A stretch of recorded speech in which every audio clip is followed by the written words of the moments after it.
welcome back to the show. Adam and his roommate are convincing me that I will start smoking pot at 35. Oh, no, you can't say that on the internet. Why? Because I'm going to run for judge one day. Oh, why do you want to be a fucking judge? Can you not put this on? No, I'm definitely putting this on. I'm not saying that you're high. I'm saying that you think I will be high at 35. I think that you just strike me as one of those guys that, like, at 40, you're like, oh, groovy. No, never groovy. No, I'm not. No, I don't think so. You think I'm going to be like Joe Rogan or something? Joe Rogan. You heard he was high for all of Fear Factor. Yeah. From, like, the first half of season 1. Yeah. Oh, my God. Hilarious. That's not hilarious. That's just what he did to cope. I guess so, yeah. No, I'm good. I don't want to. No, I'm not good. against people that do. I just don't have any desire to. I don't have any desire to either, internet. Good. Whatever. I don't fucking care. All right, you wanted to wrap this up. We walked from Mid-City to your place. We should have just did it here, by the way. Yeah. A lot easier. Would have saved me $2.50 in iced coffee.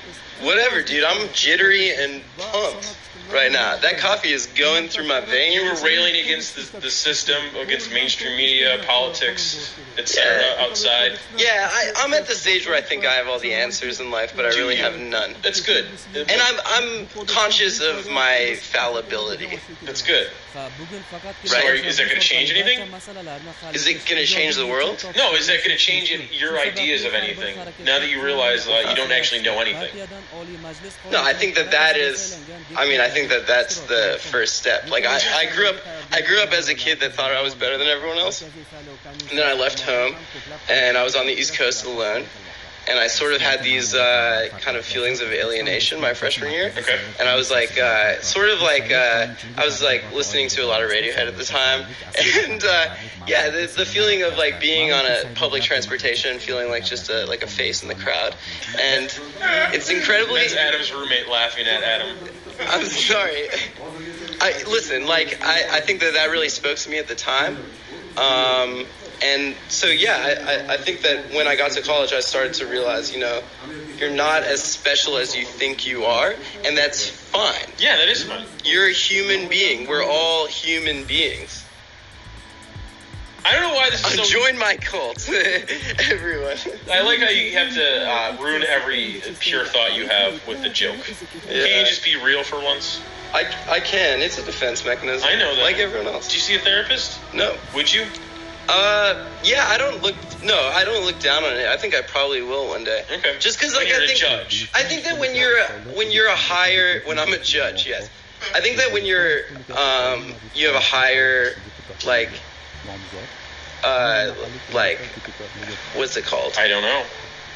Let me reformulate the sentence. I think that when you have a higher emotional intelligence, I think that you kind of do see a sort of dark side of existence. Okay. And I don't think it's wrong to process and unpack those feelings through conventional Western medicine. Can you cut all of this? Just cut the whole interview. No, actually. what are you saying?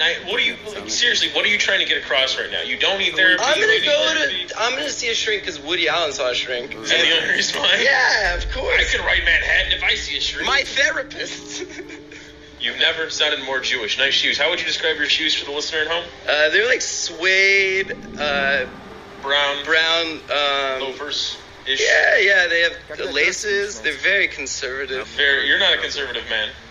I think I'm conservative. How so? I'm just not I don't know. I'm not conservative at all. Not at all. Look at where you live. You're the opposite of conservative. Yeah, but it's fake, It's like, I feel like... Wait, where you live is fake? No, it's real, man. No, it's like, we're not like part of like a movement or like a scene. There is no scene. I don't think we buy into like scenes. We have different things at our apartment. You've referred to your generation multiple times, and now you're saying there is no scene. Yeah, because it's completely fragmented and self-centered. Then there are no scenes. There are scenes. There are millions of scenes. Like what? Anytime there's 3 or more people, that's a scene. I disagree. All right, that's fine. Are we a scene right now? Yeah. I guess so. We're trying to document a moment in time about a certain thing. This is a scene. I think that is... I don't know. I think we're just talking semantics right now, but... That's a scene. That's the semantic scene? The semantic scene. The Jewish comedian scene. Or just Just debating semantics the entire time. Yeah, I mean, listen. Listen, what? I think that if I'm not going to be like the president of the United States, I might as well just be a stand-up, right? Is that really what you're going for now? Yeah, either the president or stand-up, right? Why not both? Yeah, well, no. Correspondence dinner, you open and close the evening? I named my price, and they said it was a little bit too high, but they'd get back to me next year. The correspondence dinner? No, the industrial military complex. Jesus Christ.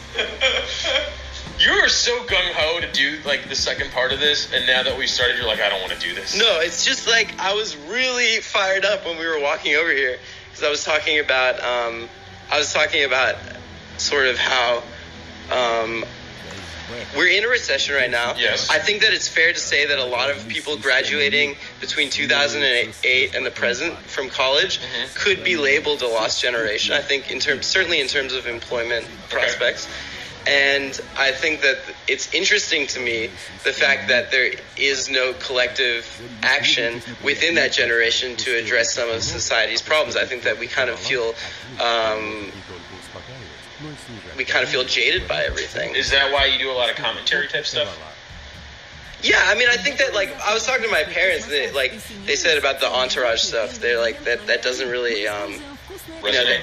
Yeah, that doesn't really resonate, and I was trying to say how I kind of view that as social criticism. It is. Yeah, I hope it is. I hope it is. I hope it's not just me being silly. Even if it is you being silly, it makes people laugh, and that's all that matters. I guess so. I mean, I don't know what stand-up is yet. I don't know what comedy is yet. I'm learning. Interviewing me right now is completely, like, this entire interview, I've just been talking out of my ass because I don't really know. Do you think you won't be talking out of your ass 10 years from now?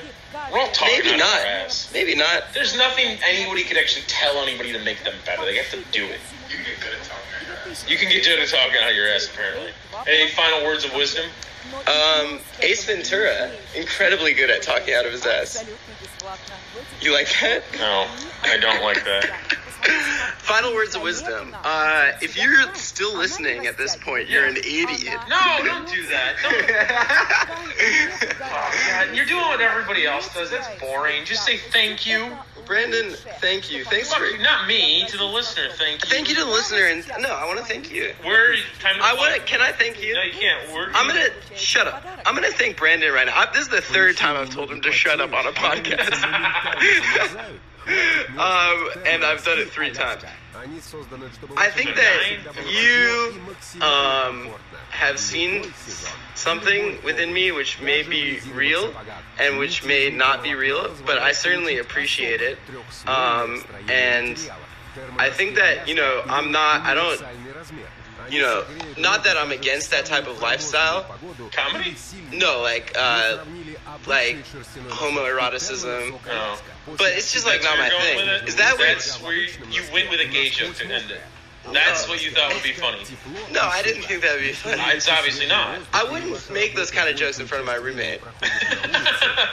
Plug, you got any shows coming up? No, I have nothing. Fantastic. Thanks for listening, everybody. Chicago, Whistler the 28th, Hungry Brain the 29th, Hungry Brain the 30th, back in DC, September 2nd. Hopefully Adam will be there. Yeah, I will be there, because that's the only place that lets me get up. Thanks for listening, everybody, and have a wonderful night. Thank you. Ранее.